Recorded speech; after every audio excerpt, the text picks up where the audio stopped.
नमस्कार। आप सभी का हमारे YouTube चैनल पर हार्दिक स्वागत है। हम लोग पढ़ रहे हैं जैव प्रक्रम लाइव प्रोसेस, जिसके हमने 3 क्लास अपलोड कर दिए हैं। आज छोटी सी क्लास जिसमें हम बात करेंगे श्वसन क्या होता है, श्वसन के जो प्रकार होते हैं वायवीय और अवायवीय श्वसन और उनमें अंतर, और विभिन्न पत्तों में जो ग्लूकोज का विखंडन होता है वो किस प्रकार होता है उनके बारे में बात करेंगे। तो श्वसन की प्रक्रिया आप तो जानते ही हैं। श्वसन जैसे हम अपनी बात करते हैं, श्वास लेने की प्रक्रिया श्वसन कहलाती है। और जितने भी जीव होते हैं वो श्वसन की प्रक्रिया में ऑक्सीजन गैस ग्रहण करते हैं। कौन सी गैस ग्रहण करते हैं? ऑक्सीजन। तो हम बात करते हैं पहले श्वसन की परिभाषा की। तो जीवों द्वारा आपको पता है श्वसन के अंदर कौन सी गैस ग्रहण करते हैं? जीवों द्वारा वायु में से ऑक्सीजन गैस को ग्रहण करना। जीवों द्वारा वायु में से कौन सी गैस ग्रहण करनी है? आपकी ऑक्सीजन गैस ग्रहण करनी है। तो ये आपकी होगी परिभाषा। देखो, जीवों द्वारा वायु में से ऑक्सीजन का अणुसूत्र होता है आपका O2, ग्रहण करना क्या कहलाता है? श्वसन।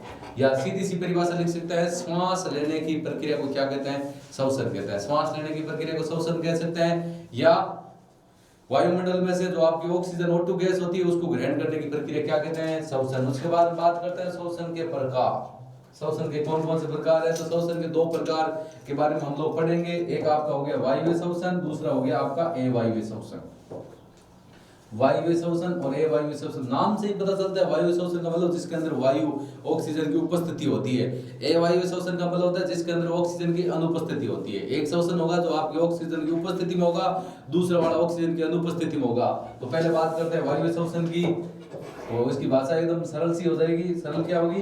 वायु श्वसन। आपको भाषा क्या लिखनी है? ऑक्सीजन की उपस्थिति में होने वाले श्वसन को क्या, कौन सा श्वसन कहते हैं? वायवीय श्वसन कहते हैं। जो ऑक्सीजन की उपस्थिति में होगा उसे कौन सा श्वसन कहेंगे? वायु श्वसन है। उदाहरण के रूप में इसमें मैंने बताया कि इस प्रकार के श्वसन में होता है क्या है? ऑक्सीकरण। ऑक्सीकरण का मतलब होता है ऑक्सीजन का जुड़ना। ऑक्सीजन का जुड़ेगा, किसके साथ जुड़ेगा? ग्लूकोज के साथ जुड़ेगा। तो पूर्णतः CO2 और H2 में क्या हो जाता है? विखंडन हो जाता है। मान लो कि आप श्वसन की प्रक्रिया, ये अभिक्रिया आपकी किस प्रकार होती है श्वसन की? जैसे C6 से H12 O6 से, इसकी अभिक्रिया किसके साथ करनी है? ऑक्सीजन। ऑक्सीकरण करना है। ऑक्सीकरण का मतलब हो गया ऑक्सीजन का जुड़ना। ऑक्सीजन जोड़ देते हैं तो आगे बढ़ गया आपके CO2 प्लस क्या हो गया? H2। ये अभिक्रिया इस प्रकार होती है। कहने का मतलब हो गया ग्लूकोज का ऑक्सीकरण होने पर वो विखंडन होते हैं कार्बन डाइऑक्साइड और जल में। अब आप बोलोगे जैसे समीकरण ये संतुलित नहीं है। संतुलित हम लोग कर देते हैं। यहाँ कार्बन परमाणु 6 है, इधर 1 है तो ये लो 6 से गुणा कर दिए। यहाँ हाइड्रोजन 12 है, इधर 2 है तो ये लो 12 कर दिए। और ऑक्सीजन यहाँ कितने हो गए? 12 और 6 कितने हो गए? 18। यहाँ पर 6 है, ये लो 6 और 12 कितने हो गए? 18। ये आपकी रासायनिक समीकरण आपकी क्या है? संतुलित है। तो हो गया वायु श्वसन। ऐसा श्वसन जिसमें ऑक्सीजन की उपस्थिति होती है। ऑक्सीजन की उपस्थिति में जो श्वसन होता है वो वायु श्वसन हो जाएगा। इसके बाद अगला है अपना अवायवीय श्वसन। तो इसका उल्टा हो जाएगा। क्या होगा अवायवीय श्वसन? अवायवीय श्वसन का मतलब हो गया ऑक्सीजन की अनुपस्थिति में होने वाला श्वसन। जिसमें ऑक्सीजन की अनुपस्थिति होगी फिर भी श्वसन हो रहा है, उसे बोलते हैं अवायवीय श्वसन। इसका मतलब उसमें श्वसन में क्या कहें? वायु में ऑक्सीजन की उपस्थिति काम नहीं आ रही तो क्या काम आ रहा है आखिर? तो इसका आंसर होगा आपका, देखो, जीवों की कोशिकाओं में से ऐसा श्वसन जिसमें ऑक्सीजन की बजाय किसी अन्य तत्व या यौगिक को ऑक्सीकारक के रूप में प्रयोग में लिया जाता है। मतलब इसमें ऑक्सीजन तत्व काम में नहीं लिया जाता। उन जीवों द्वारा किसी अन्य तत्व या यौगिक का क्या काम में लिया जाता है? यौगिक को ऑक्सीकारक के रूप में काम में लिया जाता है। किसी दूसरे तत्व हो सकता है, वो तत्व दूसरा अपना कोई भी अन्य तत्व हो सकता है। वायु मतलब ऑक्सीजन की उपस्थिति, अवायु मतलब ऑक्सीजन की अनुपस्थिति होने का मतलब हो गया वहां पर दूसरा क्या आएगा? वहां पर दूसरे तत्व या किसी यौगिक का ऑक्सीकारक रूप में हम लोग उसको क्या करेंगे? काम लेंगे। तो ये हो गया आपका वायु श्वसन की और अवायु श्वसन की परिभाषा। अब हम देख लेते हैं इसके अंतर। तो देखो अंतर क्या है वायु और अवायु श्वसन में? अंतर, ये क्वेश्चन बहुत बार आता है। वायु और अगली हेडिंग है अपनी वायु और अवायु श्वसन में अंतर। आपकी हेडिंग क्या है? वायु और अवायु श्वसन में अंतर। तो अंतर नंबर अपना 1 देखो, पहला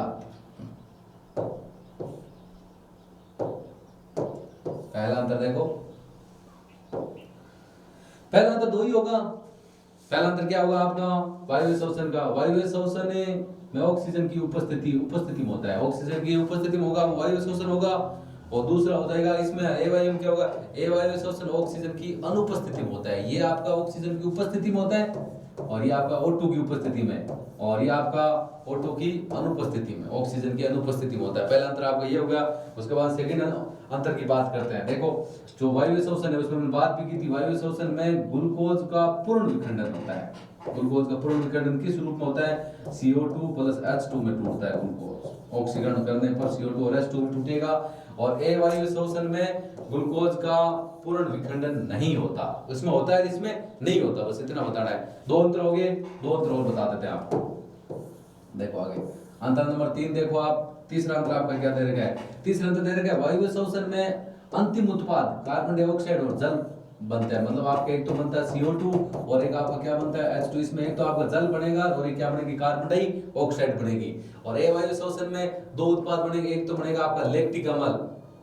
दही के अंदर कौन सा अम्ल होता है? लैक्टिक अम्ल। और एथेनॉल, एथेनॉल का सूत्र होता है C2H5OH, एथेनॉल बोलते हैं। ये दो उत्पाद प्राप्त होते हैं।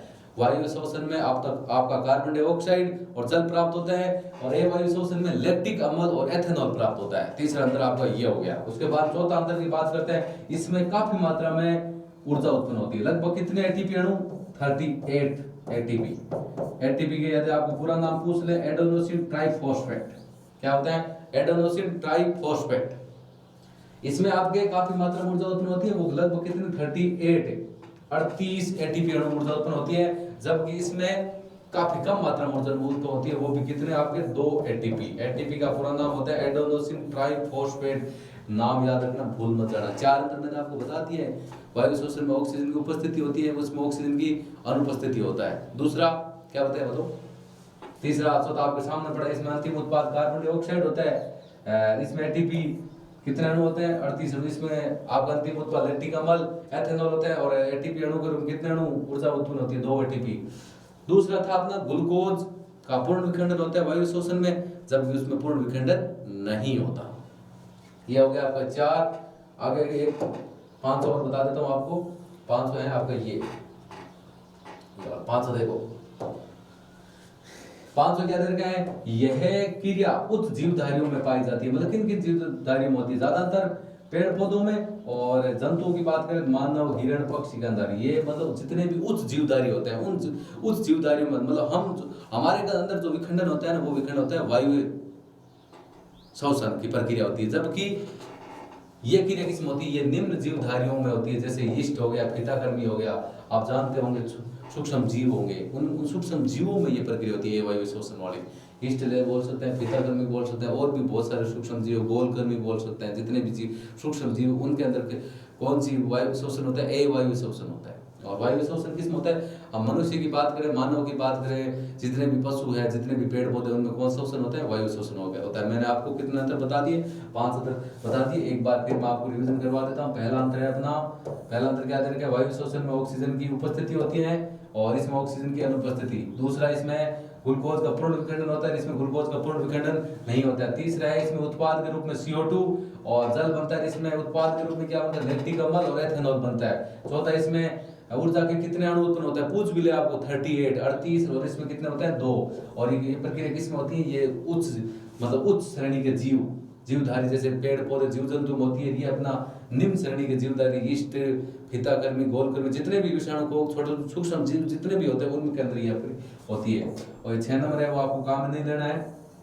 अब हम बात करते हैं ग्लूकोज का विखंडन। तो आपको पता होना चाहिए ग्लूकोज का अणु सूत्र क्या होता है। यहाँ पर आपका दे रखे हैं, उसी प्रकार में बताते हैं। जैसे पहले मैं आपको बता देता हूँ, फिर दोबारा मैं करवा के बता दूंगा। इसमें आपको यदि अक्षर दिखाई नहीं दे रहे हैं, फिर मैं आपको नीचे बता दूं। पहले देखो, ग्लूकोज में 6 अणु होते हैं। ग्लूकोज का फॉर्मूला होता है C6H12O6। और तीर के निशान के ऊपर नाम लिखना है, यहाँ कोशिका द्रव्य है। क्या नाम लिखना है? कोशिका द्रव्य। नाम लिखना है आपको, कोशिका द्रव्य। कोशिका द्रव्य में ये ग्लूकोज का विखंडन होता है पायरूवेट में। किसमें होता है? पायरूवेट में। उसका फॉर्मूला होता है C3H6O3। उसके आधे अणु हो जाएंगे पायरूवेट। इसमें बोला 3 कार्बन अणु और 7 ऊर्जा के अणु बनते हैं। ग्लूकोज पहले टूटेगा पायरूवेट में। पायरूवेट आपको पता होना चाहिए, पायरूवेट। पायरूवेट का फॉर्मूला मैंने आपको बता दिया, C3H6O3 होता है। क्या होता है? C3H6O3 होता है। अब क्या होता है? पायरूवेट का 3 भागों में विखंडन होता है। एक तो 3 भाग कौन कौन से, मैं आपको बता देता हूँ। तीनों भाग आप देख सकते हो। एक तो ऊपर वाला होता है, वो ऑक्सीजन की अनुपस्थिति में होता है, जैसे यीस्ट में होता है। उसमें आपके क्या उत्पाद बनते हैं? अभी बात की थी हमने, एथेनॉल, C2H5OH बनता है। और उसके साथ कार्बन डाइऑक्साइड CO2 प्लस बनती है अपनी ऊर्जा। ये चीज बनता है किसके अंदर, ऑक्सीजन की अनुपस्थिति में। एक आपका यदि ऑक्सीजन के अभाव की बात करते हैं हमारी पेशी कोशिकाओं में बनता है, उसमें बनता है आपका लैक्टिक अम्ल। क्या बनता है, लैक्टिक अम्ल। लैक्टिक अम्ल बनता है और उसके साथ में आपकी क्या बनती है, उसके साथ बनती है ऊर्जा। और ऑक्सीजन की उपस्थिति वो होती है आपकी प्रक्रिया माइटोकॉन्ड्रिया में, उसमें आपकी बनती है कार्बन डाइऑक्साइड और जल प्लस ऊर्जा। अब मैं आपको बता देता हूँ, ये क्वेश्चन बहुत इंपॉर्टेंट है, कम से कम परीक्षा में 4-5 बार पूछा गया है। ग्लूकोज का विभिन्न परतों में विखंडन किस प्रकार होता है। ग्लूकोज पहले टूटता है पाइरूवेट में। ग्लूकोज का फॉर्मूला आपको पता होना चाहिए, C6H12O6 होता है, और उसको आगे टूटता है पाइरूवेट में। पाइरूवेट का विखंडन 3 प्रकार से होता है। एक तो होता है ऑक्सीजन की अनुपस्थिति जो ईस्ट में होता है, एक ऑक्सीजन का अभाव जो हमारी पेशी कोशिका में होता है, और तीसरा आपका होता है ऑक्सीजन की उपस्थिति जो किस में होता है, माइटोकॉन्ड्रिया में होता है। आपको बता देता हूँ, देखो प्रोसेस एकदम आराम से समझा देता हूँ। देखो यहाँ पर समझा दो, 1 मिनट लगेगा आपको। तो देखो हम पढ़ रहे हैं ग्लूकोज का विभिन्न खंडों में विखंडन किस प्रकार होता है। तो ये अपना ग्लूकोज का फॉर्मूला आपको पता है, देखो C6H12O6, ये आपका क्या हो गया, ये आपका है ग्लूकोज। क्या है, ग्लूकोज। इसके आपको समीकरण, सॉरी ये ग्लूकोज हो गया, दोबारा लिख देता हूँ, हो गया अपना C6H12O6 से ग्लूकोज, ये हो गया आपका ग्लूकोज। ग्लूकोज क्या होगा, कोशिका द्रव्य, नाम लिख देना यहाँ, कोशिका द्रव्य। ये टूटेगा आगे जाके पाइरूवेट में। पाइरूवेट का फॉर्मूला क्या होता है, C3H6O3। पाइरूवेट, ये पाइरूवेट टूटता है। पाइरूवेट आगे जाके 3 भागों में टूटता है। कितने भागों में, 3 में। 3 भाग कौन कौन से हैं मैं बता देता हूँ। पहला आपका हो जाएगा ऑक्सीजन के अनुपस्थिति, ऑक्सीजन सीधा नाम लिख दो, O2 की अनुपस्थिति, O2 की अनुपस्थिति। O2 के ऑक्सीजन की अनुपस्थिति वो काम किस में होता है, ईस्ट में होता है आपका। किस में होता है, ईस्ट में होता है। ईस्ट जैसे अभी बात कर रही थी अवायवीय शोषण की बात, इसमें आपका क्या उत्पाद बनता है, इसमें उत्पाद बनता है, एक तो आपको बनता है एथेनॉल, C2H5 और OH है, इसके साथ में आपका बनेगा कार्बन डाइऑक्साइड और प्लस ऊर्जा, ये बनेगा किसमें, ईस्ट में। दूसरा आपका ये जो पाइरूवेट होता है वो टूटेगा आपका जिसमें O2 का अभाव होगा, ऑक्सीजन का अभाव होगा, ऑक्सीजन की पूरी फुल मात्रा में ऑक्सीजन मिलेगी नहीं, वो होगा हमारी पेशी कोशिका में, हमारी पेशी कोशिका में, हमारी पेशी कोशिका में। इसमें आपका एक तो बनेगा लैक्टिक अम्ल